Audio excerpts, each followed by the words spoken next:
Welcome to another episode of the CIA podcast. My name is Mike Glazer. I am the head of the CIA interns underneath the Denver airport. So, not the CIA interns at CIA headquarters. I work with the interns underneath the Denver airport where the truth is, which is why I'm going to be coming to you as much as I can during my lunch break to tell you what's happening in the actual CIA and not at the CIA headquarters, where it's basically just a diorama of bullshit.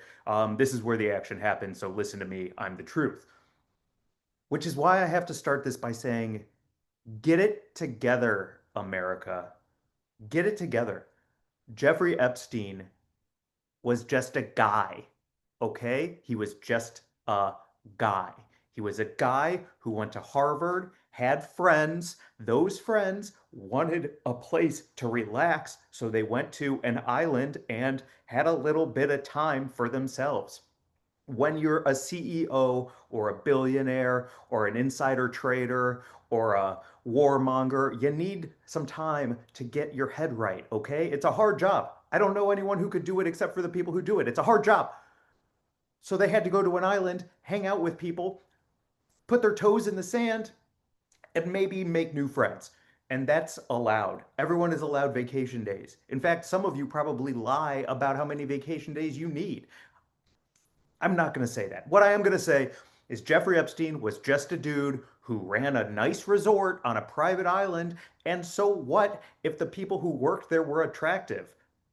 America is based on beauty, okay? That is an incredible economy. The beauty economy is huge here. So why don't you all just stop with the list and stop with the S traffic and stop with the idea that he did anything wrong? Because he's not even here to defend himself anymore. All of you made him so sad that he took his own unaliving. And that is your fault. And that is your fault. And we've all been sad. And yes, I wish mental health was a little bit better in this country.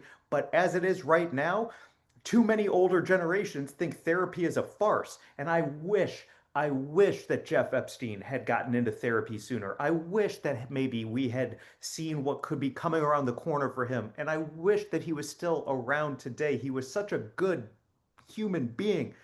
But mental health is a serious problem. And I don't wish what he went through on anyone. And we knew he was a sad guy. We just didn't know how sad he was. And it's devastating here underneath the Denver airport to learn that he had mental problems. We couldn't get him. Prozac, had we known, we could have given him Prozac. It's so sad when the American people turn their back on what is ultimately a vacation destination for the rich and famous, and that's all it is. I don't know what else to say about it. I don't know what else to say about it. We love our Hiltons, we love our Holiday Inns, we love our Marriott Radissons, we love our Days Inn, but we don't love our Lolita Expresses. We don't love our islands. Is that what it is now? We hate vacations unless they're for us. By the way, the people who worked there, it was a summer job. Okay, you're allowed to have a summer job. If you're 18 years old, you're allowed to work for the summer before you go back to school. And why wouldn't you want to work at an island like that where you can make connections with someone like Alan Dershowitz, Warren Buffett, Bill Gates, our president, and meet them before you enter college? And now you have connections that you wouldn't have had otherwise. Maybe you're not going to go into a great school like Harvard. So you're wanting to intern at the Oval Office, and now all of a sudden you're serving Mr. Trump a Mai Tai and saying, and he's like, "Hey, what do you do? What do you want to do?" And you're like, I want to work for you." And he's like, "Let me give you my phone number." That's how these things work. That's what networking is all about. And the Lolita Express is a direct pipeline to networking with the most powerful people in the world. So your jealousy is showing. The list does not exist. If the glove don't fit, you must acquit. And RIP to Jeff Epstein. I wish we had known how sad you were. Maybe we could have helped you because, as far as we're concerned, you're an American hero. And I'm so glad that they raised a statue in your honor here under the Denver airport. And to your wife, Jiz Lane, Jizz Lane Maxwell, I wish you the best too. You're such a good person. I need to calm down. You're such a good person. I'm sorry that you're sitting where you're sitting right now. I know you're saying that you have the list, and we all act out in weird ways when the love of our life dies. It's a part of the process. It's the grief process, and you're going through it, bargaining, pretending there's a list. Soon acceptance will come around, and we can't wait to have you back here under the Denver airport, getting back to work and working with us to make the world a better place. Okay, that's all I'm gonna say about Epstein. He was just a guy who ran a great vacation spot. Next up, America, we need you to eat more plastic, okay? I don't know who leaked this information that you're eating enough, but you're not eating nearly enough plastic to save this planet. We've been working so hard to get you to ingest as much plastic as possible, and it's still not enough. And now some of you are backing away from it, which is the absolute wrong thing to do. We have a garbage patch in the ocean the size of Texas, and we need you to start munching on that, okay? It's not enough that your Teflon pan is getting little fragments, or your cutting board is getting little fragments, or your plates and water bottles are getting little fragments. We need you to be chomping on that stuff, okay? We don't know how to save the planet. And of course, there's always a little article that says, science found a bacteria that nibbles on plastic. You know how big bacteria is? It's this big. It's this big. It's not big enough to nibble all the plastic. Your mouth could fit all the bacteria that we have in it. It's not enough. So we need you to eat more, okay? I know that you're concerned about your myelin sheaths when it comes to things like Alzheimer's and dementias, but we have pills. We have pills for all of that stuff. We have a pill for anything that plastic may have a repercussion against. So why don't you get a maybe what we do is we make plastic eating a small business. How about that? How about for low income families, if you eat enough plastic, we give you enough money and we give you great health insurance so that any of the side effects from all the plastic that you're eating to help us save the planet because you love the planet and you want your generations and your kids' generations and all the generations to live. You want them to live, right? So you want to eat plastic, and we give you great health insurance and we give you all the medication you need, and you have a rich, full life with extra money and pills that protect you, and you get to live till you're 94. I think that sounds pretty good. So we would love if the American people would get on board and eat even more plastic than we're already tricking you into eating. It would really help us out a lot.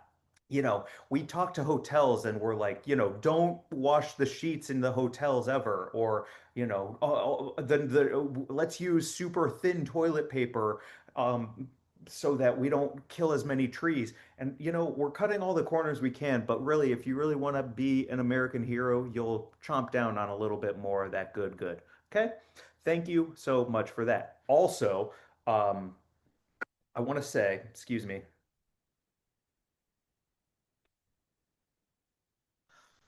I was in a PowerPoint the other day with the DOJ, head of the CIA, head of the FBI, Alex Jones, Joe Rogan, Theo Vaughn, Andrew Schultz, and a couple other who I cannot name because they want to be oh, and Elon Musk, of course, duh. But and then a couple others I can't name because they want to be secret. We have some really exciting new ideas coming out of hot dogs and meats and things like that. So Yankee Candle came to us with a presentation and said, we're not eating nearly enough meat, vegetarianism, veganism, keto. There's all these like diets, and we have all this loose meat, and nobody's eating it because they think it's going to poison them and they think it's going to make their cholesterol go up. And Joe Rogan can only do so much to be like, I love bloody raw steak. And the meat industry, I mean, it's suffering and it's not okay. So Yankee Candle came to us and said, what if we work with the meat industry and we make meat smell really good? How about that, huh? So we are going to slowly roll out a Yankee Candle ballpark hot dog collab where instead of the smell of burning flesh, which people seem to not like, I don't know why, it's going to smell like peach Bellini. It's going to smell like sage. It's going to smell like linen. Really exciting stuff. Now, excuse me. you're going to be grilling meats and it's going to be the 4th of July and somebody's going to be like, "Hey, I'm sorry, what's that French vanilla scent in the air?" And you're going to be like, "Oh, that's a ballpark hot dog." Boom.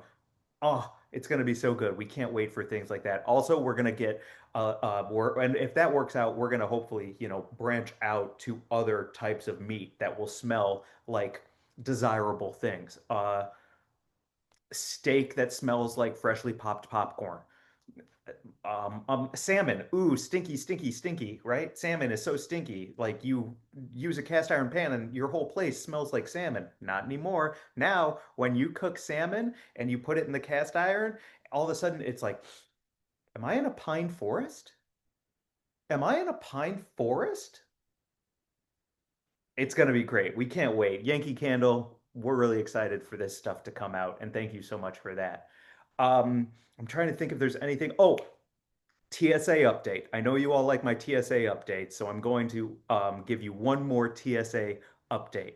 We are slowly getting rid of people working at TSA because people are unforgiving. You can't trust them. They're not good at their jobs, and the TSA is terrible at their job. And we're going to slowly replace them with robots and medical equipment. We are thinking that if we can combine medicine and TSA, we can get you the help you need all in one place. Airports are going to be hospitals. Hospitals are going to be airports. You never have to take off your clothes, but when you get to the airport, depending on your insurance and clear level, depends on the amount of medical help you get. Maybe you get an x-ray, maybe you get a prostate exam. And then while you're waiting for your plane, you can get that IV bag, you can get that chemotherapy, you can get a splint, stitches. We're turning airports into hospitals because there's just not enough room because there's so many people. And so if we can get it done right, and you can go to Japan, and you can go to Japan with your body in a cast, a leg in a cast, I think that's a win-win. So we're looking at making hospitals into airports and airports into hospitals, and then the TSA are going to be doctors. Pretty cool stuff. That's all I have for today. I'm going to be making a lot more of these, so don't forget to like, subscribe, comment. If you have any questions for me, let me know. I have a high clearance level and I can tell you the truth up to a certain point, but it will always be the truth. So if you have any questions, drop them in the comments. As always, thanks for watching, and don't forget to buy something.